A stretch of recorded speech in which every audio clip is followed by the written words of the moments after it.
Nyakorom gajonka moramora mintiere oseromo kanyo saa 3 mar otieno. Geno mara ni bedo kod odiochieng' makare kinde ni mabende ni chieng' tarik 9 dwe mar 5 higa mar 2026.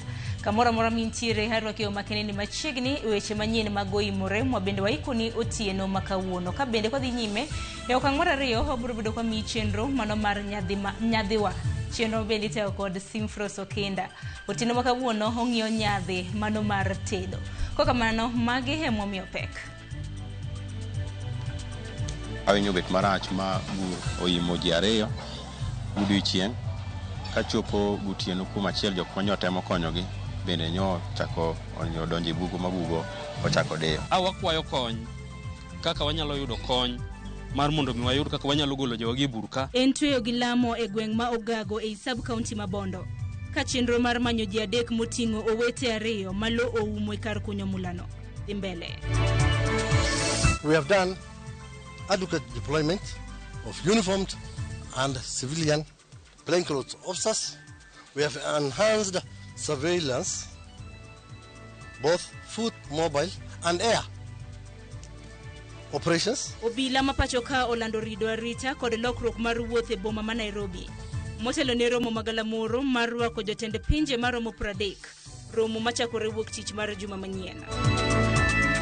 Myself and friends, we are going to build 40 classrooms to accommodate at least 1,600 students.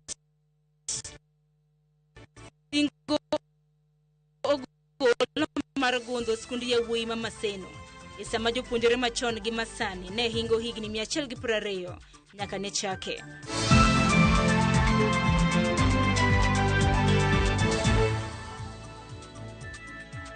Nyakorongo jongi bedo kodo nyaka giko mar chenro makama kamedo paro ni chenro makama biere mbui magwa mago mag Uganda achiel kachiel. Yudwa achiel kachiel mbui mar YouTube Citizen Digital X kanyakla kod mano mar Facebook. Nyinga Sharon Ongawa antiere ka gi Liz Otieno machiegni. Kwachake ni chwo 3 moriwo owete 2 lone oimo e kinde mana gidhi nyime kod chenro mar kunyo mula e kar kunyo mula ma Ogago mantiere sub county ma Bondo e county ma Siaya. Masira makama ne otimore odiochieng' manyoro. Ka wachore ni lo ne osienyore moiko chwo 2 go. Kama bang'e dichwo achiel machielo manatemo reso owadgi bende lo nodogo imo. Nyaka sani chenro mar manyo gi dhi mbele ka familia kaachiel gi jodak ma Ogago goyo kambi e dhokar kunyo mulano. Gigeno ni chwo 3 gi ibro bed kiyudo kangima. En masira moken wendo e it jopiny gi sani. Kaluwore gi nyadi mang'eny makar kunyo mula osebedo ka sienyore kendo iko jopiny kangima e kinde ma gidhi mbele gi kunyo mula e gwenge makaluo. Masira maket kod ma bende ne otimore nyoro e gwenge mar Ramos e kar chung'od bura ma Kacheliba, county ma West Pokot. Moweyo ka ji mohewa 15 owito ngimagi tok sienyruok mar bugo mar kar kunyo mula. E kar kunyo mula ma Ogago mantiere sub county ma Bondo bende luoro gi sani mienjo tok masira no neno e kar kunyo mula no odiochieng' manyoro. Masira mano juko chwo 3 moriwo wete 2 manalo oimo e kar kunyo mula no. E ji 3 ma buro diyogo jogo wara rieda te. 2 a West Asembo, achiel a East Asembo. Kamoro miluongo ni Luoro, 2 go a Wang'arot sub location. Gisani kuom nyithindo 2 motho kanyogo, 2 kuom gi nyithi wetena. Ma achiel iluongo ni Eric Otieno Okode gi Amos Oumo Kode. Amos maduong' to Eric Chogo. Nyo timre nyoro gimoro saa 7 odiochieng' kanyo wayudo wach ni nyithiwa mani burka manyo tiyo ka buro deyo. En kawaida gi mar tiuch ka kendo en kar gi mar nweng'o.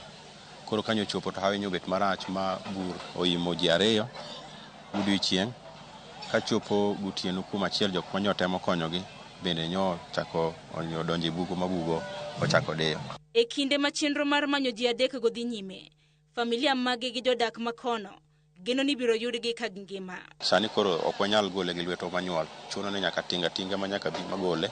So far osebire e ground ne wadwaro kaka mondo wai jack tinga mani koro mondo otim kaka wanyalo golo jogi kech waparo ni samoro nitie kata ng'at achiel monyalo reso ngimane. To koro sani koro giwuo to wang'eyo ni ka Nyasaye otelo to wanyalo yudogi. Nyithindo gi gin nyithind kiye, jonyuol gi hie monyuolo gi onge, ne jotho duto nyaka kwargi. Koro wan e jonyuol modong'. Koro wakwayo kony kuom sirikal ni mondo konywa. Waonge kata kaka wachaki nikech pod ginie bugo, gima bugo dhi golo ok wang'eyo. Kata kamano, jodak go oywagoreyo kaluwore gi pek magikale e kinde menyo. Ka wabiro ka gokinyi ta wadwaro yo minyalo golgi to wanwang'o ni ok nyal golgi gi lwedo chuno nyaka wadwa tinga. Koro wadwaro tinga matingo biro, ka tingo osebiro pesa ma wan go matin wasemiyo jotinga go ma wadwoko erokamano ne MCA mar the area Honorable Oliver Rika gi speaker ma Siaya Jojo Kode kuom ywak ma wachiwo negi magiwinjo peyo magimiyo pesa mwamiyo jotinga mondo oyud kaka nyalo logo fuel. Hawakwayo government ni koro tingni ok wanyal kendwa mondo gimiwa support moro manyalo yudo ni wanyalo golo joge. Mine nyithindo gi kachiel kod degi ni ka chakre nyoro sabiro no ng'ama osebilo gimoro onge. Jodak Mogago oseyo sirikand kaunti ma Siaya kuom rem mar kawo thuolo mapiyo mar reso joma ne luwo iko e masirano. Wagocho office governor mondo wayud kaka wanyalo yudo kony mar mondo mi jowa gi owuog oko ei bur. Onge response mwasenwang'o kowuok e county headquarter but giloso kodwa maber gima gikelonwa ka gikelonwa pi gi chak magikelonwa ka mondo joma ntiere kama tin ma nyalo yudo pigno yudi. Banda marwa ma Siaya no newa gi wang' mayom wan joge wanie chandruok to wanie bungu. Jodak makono ahinya to makunyo mula bende ojiw mondo bed motang' e kinde ma gidhi mbele gi kunyo mula ahinya to e kinde gi ma koth osebedo ka chwe. Ta dwaro kwaya ahinya jowa matiyo industry ni gitema ahinya mondo gilu safety precautions moketi. Ok wadagi ni mining ok onego nikech ma mwandu wa mathurwaga. Safety onego bed in place ni manyalo konyo mondo gik makamago kik otimre. Pok wabedo ga gi disaster bilani ma ng'ato ma ji thoe around this area. Ung'e ni gisatimre kuonde mamoko to kae ne pur gino. Omiyo wadwa doge timo machon ndo wang'e ni watimo gi in a safe way. Sharon Ong'ao, Ramogi TV. Kopogore gi mano, en ni ji auchiel onegi kama moko ohinyore e monj motim Mandera. Kaluwore kod komanda mar obila ma Mandera Robinson Ndiwa, jowuoth go nanitiere matatu mane gikodo. Jogo mane omonji ne omonje gweng' ma Omar Jilo ka gichomo Arabia mantiere tong' ma Kenya gi Somalia ka bende gidhi e Alam. Ndiwa wacho ni joma moko adek moyudo hinyruok maricho kendo chwalgi e kar thieth maduong' ma kaunti no.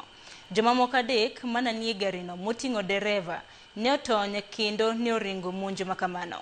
Jatend obila no omedo ni apisas magarita moting'o KDF, GSU, RDU kod NPR manya chije manotimo monj makamano. Asisha uchunguzi kubaini kiini ambayo ilifanya mpaka hao watu wakaweza kupigwa risasi. Nataka kusi watu Mandera wawe calm kwa sababu we have enough officers on the ground na bila shaka na ushirikiano wa raia tunaweza kupata hawa majangili. Kurokne romo mar Africa Forward machakore chieng' wuok tich mar juma manyien kar romo mar KCC buore Nairobi. Oserumo ka romono ibiro yuor kod jatend piny France Emmanuel Macron kod jotend pinje madirom 30 duto mibiro rwake pachoka kod jatend piny William Ruto.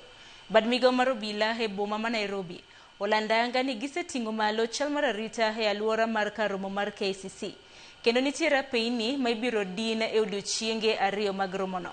Jesse Dur giler mathoth.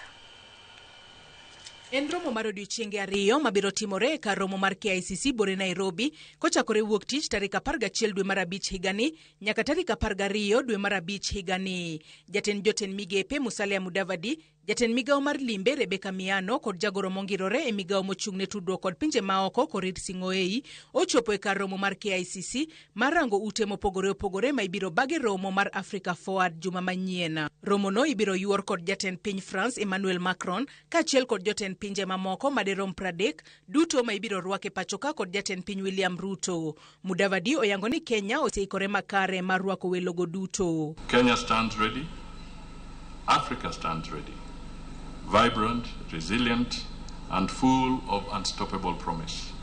And this great venue now officially stands ready to welcome the continent and the world to the Africa Forward Summit 2026. Karibuni to KICC, karibuni to Nairobi, karibuni to Magical Kenya, the origin of wonder. Jambetre mar piny France e pachoka otiyo kod thuolono e kwedo weche maliekore ni romono mar Africa Forward biro mana kelo ber ne piny France kende kendo miyo piny France donjore weche mag telo, arita kod chal mar uchumi mag pinje mag Afrika ma ugwe koyango ni mano ok en adiera. France is the fourth largest investor in this country. We have 150 companies present here in Kenya, investing in Kenya, hiring Kenyan. More than 36,000 Kenyan are being hired directly by French company in this country. So if you look at this investment angle, you'll see it is a vote of confidence by French capital. France has immense capacity, and as Africa we are saying, we will discuss and we will agree on how we can be able to work together. Kaluore kod romoni, komanda mar obila e kaunti ma Nairobi Isa Mohamud osingone welo kaachiel kod jodak ma Nairobi ni giseting'o malo chal mar arita e boma ma Nairobi mar neno ni romono otimore maonge ng'ikruok moro amora ka bende okwayo jopiny mondo okony e jiwo chal mar arita e boma ma Nairobi. We have done adequate deployment of uniformed and civilian plainclothes officers. We have enhanced surveillance, both foot, mobile and air operations. We have secured key venues, hotels, and critical infrastructures.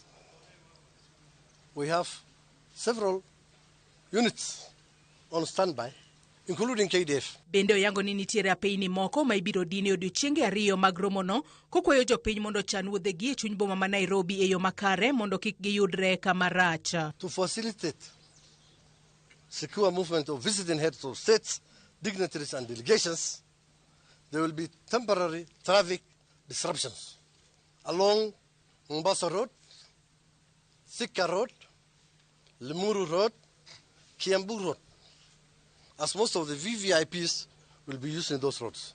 On 10th, as we're heading towards midnight, towards now it will be 11th actually, midnight, starting midnight on the 11th morning,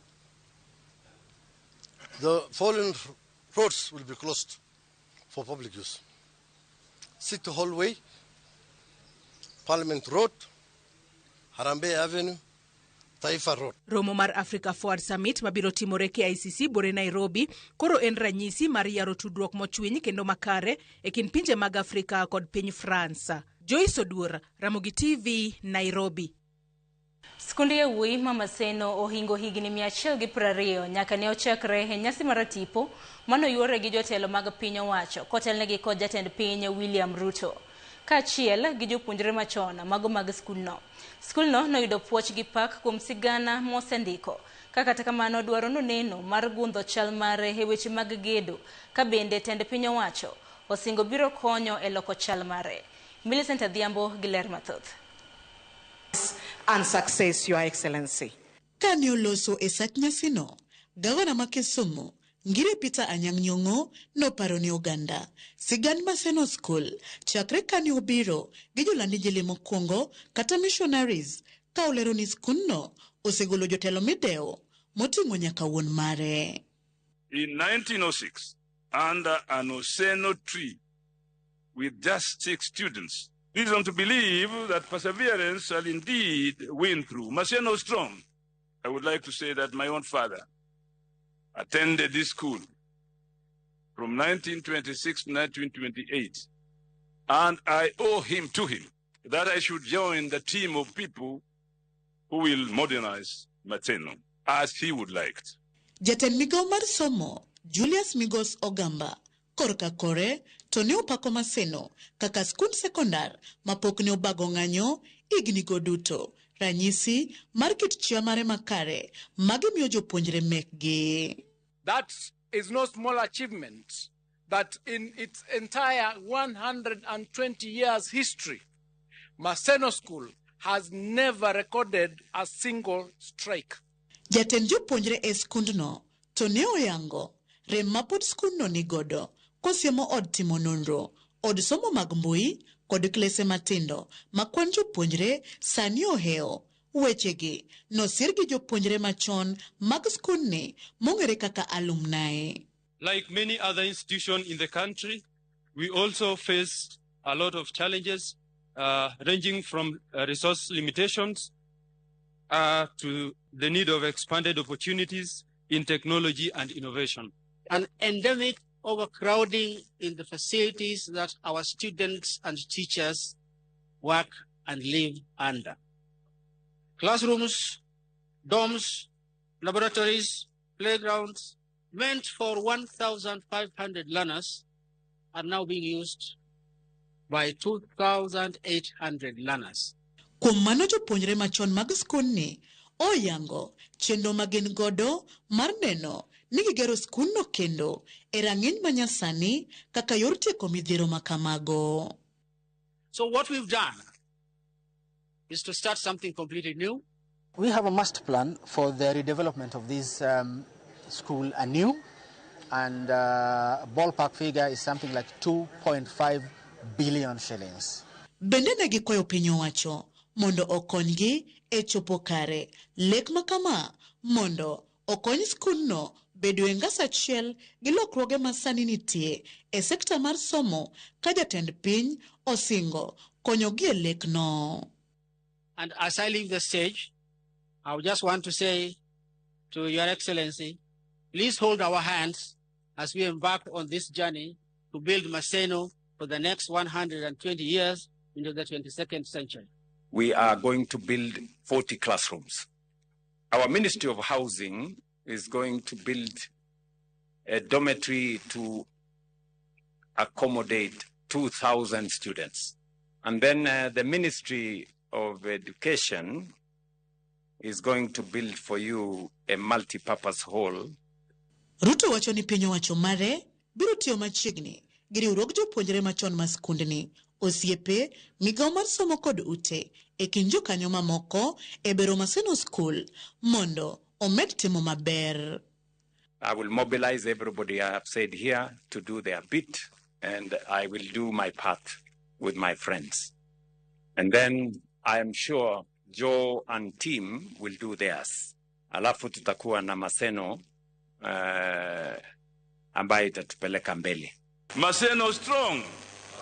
Millicent Adhiambo, Ramogi TV, Maseno School, Kisumu County. Opogre gi manyakoro mgojwanga mi weche motenre kod siasa. Ogai mar DCP Rigathi Gachagua ogolo siem ne jatend piny William Ruto kod kweth mare mondo owere kod jatend piny machon Uhuru Kenyatta. Mako kamano to odhi nyiso johera mage e gwenge mag Masawa okang' magidhi kao. Gachagua wacho ni Ruto emosebedo ka siayo josiasa motenre kode mar mondo mioba wach ne jatend piny machon. Kaka jafwamaro mar siasa Chris Owino leronwa.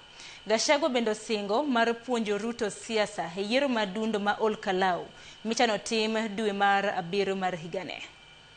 Duokrok mar weche e kind sirikal kod kweth maketo sirikal tesre e weche mane owach kod jatend piny machon Uhuru Kenyatta juma achiel mokalo pod medo chwakore odiochieng' ka odiochieng'.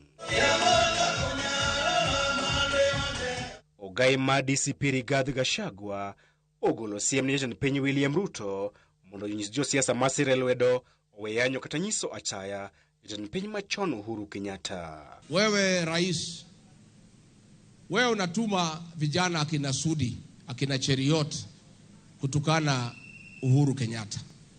Naomba kwa heshima William Ruto wachana na Rais Uhuru Kenyatta. He handed over to you peacefully. He handed over to you a stable country with a working education system, with a working health system, where there was peace and security. In 3 years, you have destroyed all that. Just leave him alone. Wachana na Baba Gena aendelee kupumzika nyumbani. Poni mano okotimore, Gachagua osingo mar simo ne johera magi mauke gwenge mag Masawa yo magidhi kao. Because hata wewe kwa sababu ndio mwenye kutumana Uhuru atukanwe, hata wewe ukija si utakuta watu watakutukana. Mimi sikutaka tufike hapo. Mimi nilitaka tukupatie heshima mpaka next year umalize tamu yako, kwa sababu hiyo ndio katiba. hata kama tuko na shida na wewe, tunataka upewe nafasi umalize, alafu tukuondoe kikatiba. Lakini ukiendelea kutuma hii watoto kutukana Rais Uhuru Kenyatta, hata mimi kama kiongozi I'll have to evaluate my previous advice to the community to respect you when you come to the mountain. Uhuru oseyudore e tago maliet ka josiasa motenore kod sirikal mar Kenya Kwanza saye kuom tuo jopiny kod sirikal ka ginyise mondo odimbre ka jotend piny Kenya machon.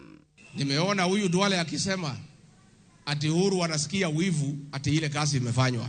Sasa kazi ya kuharibu masomo, kuna mtu anaweza sikia wivu?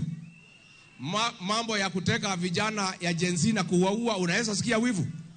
Mambo ya kuharibu NHIF, unaweza sikia wivu? Ati Uhuru anasikia wivu ati Ruto kazi amefanya.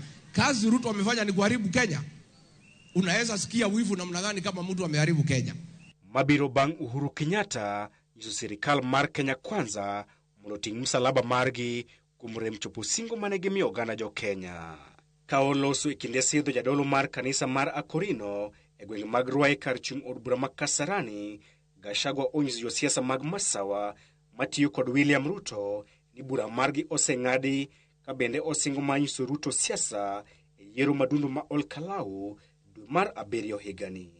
Nimesema pale Olkalau, DCP nominations inaendelea, na yule atatangazwa mshindi wa DCP leo is the next member of parliament for Olkalau. Wale wabunge wote na maseneta wa hapa Mlimani wanakaa na William Ruto. Tutapatana na nyinyi mwaka ujao kwa debe. Chris Owino, Ramogi TV. Nyakorongo jongi sigana mar Chris Owino kilo yiwe mokuongo e weche manyien mago imore hasema ni moko kuom mote misebedo kioro. Ano kanyo Lewis wuoda wasiboda iwacho ni inigombo neno lokruok bang' romo mano mar Africa Summit mabinda ong'eni obaga buore Nairobi ka chakre juma mabiro. Wote machielo abro bedo kasomo kanyo mano mar Mzee Omange wacho ni ntiere Lwanda Nyamasare kendo weche manyien chopo ni e yo makaro. Kotho mulo mar Kabondo Ramba iwacho ni iwuoro kaka wach kunyo mula kelo masira e pacho ka ahinya te gwenge magwa makaluo. En wach malita ahinya. Yina mar mun meka yo matinya koronga jonge okang' mar 2 pod wantiere koda weche mamoko mabindwa ikonu e weche manyien mago imore.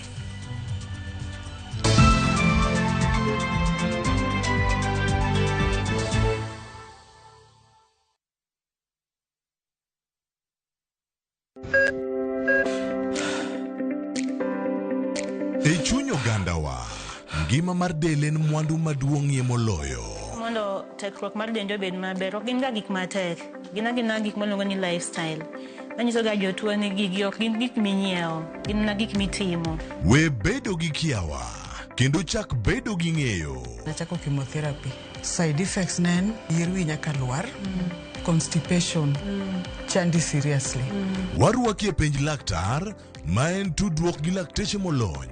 Isamidhir jahocho cha, nyaka ibed ni iseng'eyo ni mae shida ma an godo, to adwa kony. Chakre weche thieth kod chiemo mar mine mayach, nyaka e weche thieth mag tuoche masiko.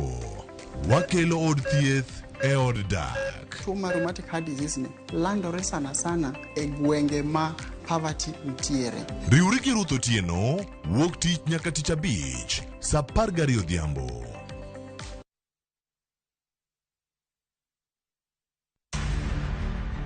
Ne oluonge ni hera. Ne omiye gik moko duto mane odwaro. An piny ni ok adwa ng'e kaka tek, an adwa ni keta kaka iseketa gato, kadwa ni mul gigega. Ketho mora mora mane gitimo, ne ok kwan kaka richo. Kendo ne ikawo siem mora mora kaka tim marach.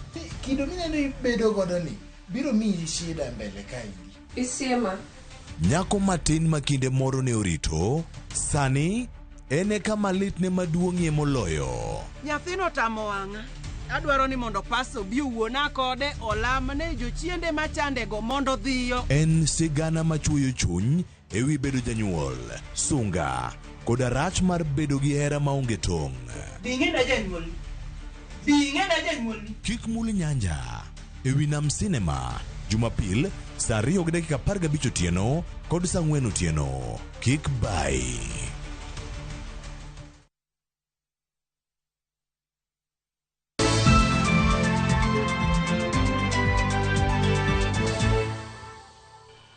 dakika en 22 tok saa 3 mar otieno machiegni wadhi nyime gi weche manyien mago imore. Piny Kenya olando keto chenro mag ageng'a e tong' mare moting'o e paw ndeke kanyakla kod dhowedhe mar nono jowuoth madonjo e pacho ka kaka okang' mar geng'o landruok mar midhusi mar antivirus. Migo mar thieth olando tiego jochiw thieth ewi midhusi no, ka bende jopiny kata oganda ma pacho ka bonde ojiw mar mondo mi oneni orito aluora margi. Dino rode ma oyieyo nyalo kalo madonjo gode udi kin mamoko. Gikoyo counties mondo beda kicha kendo oik laboratories kanyakla kod kuonde keto jotuo kirito fweny chalgi ahinya mano mar midhusi mar antivirus. Midhusi mar antivirus nochakore meli moro e nam ataro ma Atlantic manoting'o ji 147 mawuok e pinje 23.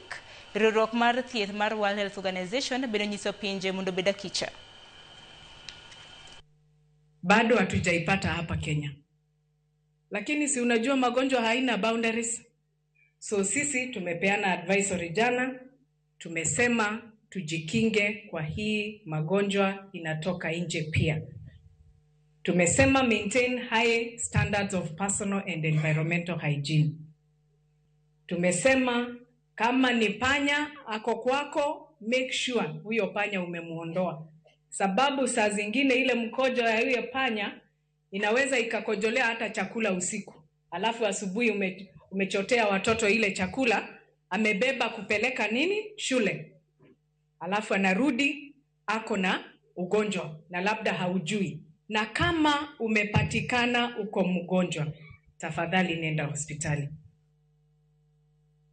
Jopuonjre skund primary Madede e sub county Mawendo oyudo lwasi maber mar somo bang' jod bura ma Awendo Walter Owino yawayanga klese manyien 8 moger kod omenda mar CDF. Jafwamb marwa e kaunti ma Migori Jojuma Giler mathoth. Klese manoger higni bura mokalo emosebedo ka somo ma jopuonje skund primary Madede e sub county Mawendo. Klese mathoth gi okethore kendo yando kosebedo ka koro ket lwasi makare ne jopuonjre.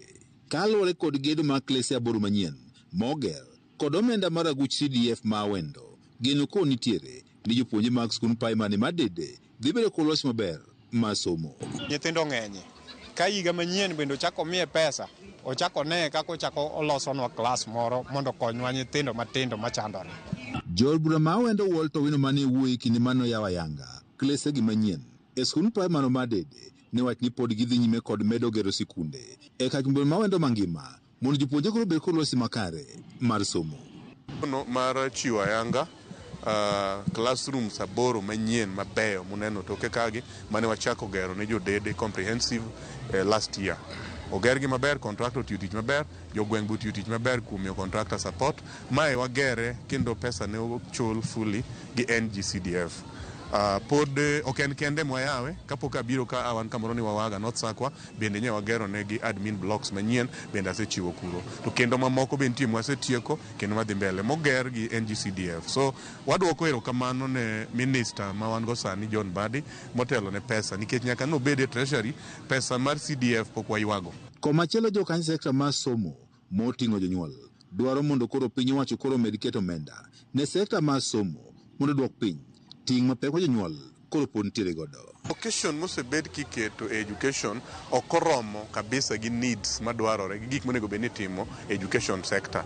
Ting'eyo ni pesa ni wuok kanyachiel to dhi e departments migepe te makonyo jopiny, nitie health, infrastructures gi gik mamoko gote. Koro gitemo poge. Moko jonyuol ywak ni moko jotend sikunde sani medo omenda mar somo, gino bende koro kelo pek ne jonyuol. Ekto nitiere kuom jonyuol kaluwore gi skul.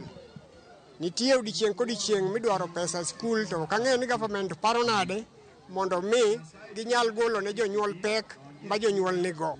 Ndo iriembo kidwaro pesa mara PTA mara nini gik machal kamago. Pesa nitiere mang'eny ma ed teachers medo. To wan kaka jonyuol winjo matek.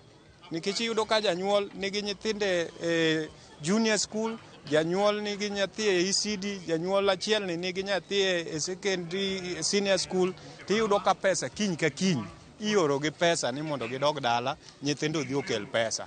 Bende komachielo jonyuol gidwaro mondo koro piny owacho bende koro med keto omenda ne somono ma CBC to ahinya e senior sekondar. Jopuonje tin koro wakwayo government intervene onyawuo gi TSC mondo omiwa jopuonj manya implement that. Onego bed ni wan gi enough money mi loso go weche mag CBC gi. Onego bed ni kata ndururu nyathi school ok chul. Nikech nyithindo gi work from backgrounds mopogore opogore. Most of the backgrounds ma giwuoke ni nono kabisa, nigi lwetgi nono. Omiyo ka ber onego bed ni education, the entire education is free. Chakre mwalo nyaka mwisho kocha. Ka nyalore. Mane madatime gima duong' mogik. To kata gero infrastructures gi. Bede waketo udi mabeyo, maketo lwasi maber ne jowa madhi school. George Juma, Ramogi TV, Migori.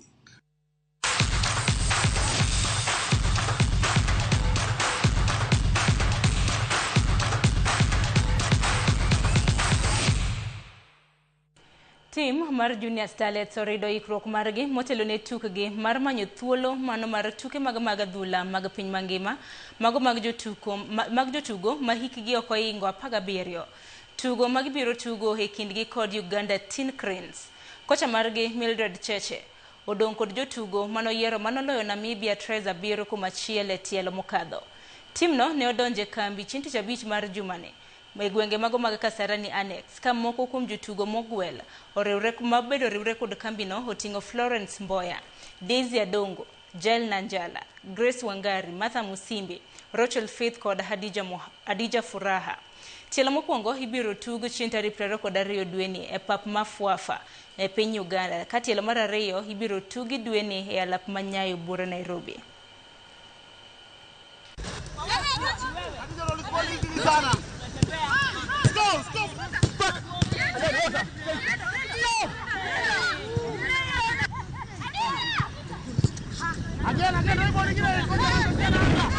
Pia sisi tunaenda kupigana nao venye watakuja, na tuko na confidence venye tuna train, tunajua tunaenda kufight mpaka mwisho, mpaka venye tutaenda World Cup. There shouldn't be a difference in how we are treating England and how we are treating Uganda. So the same mentality that when they play at the World Cup is the same mentality they should bring when they are playing Uganda.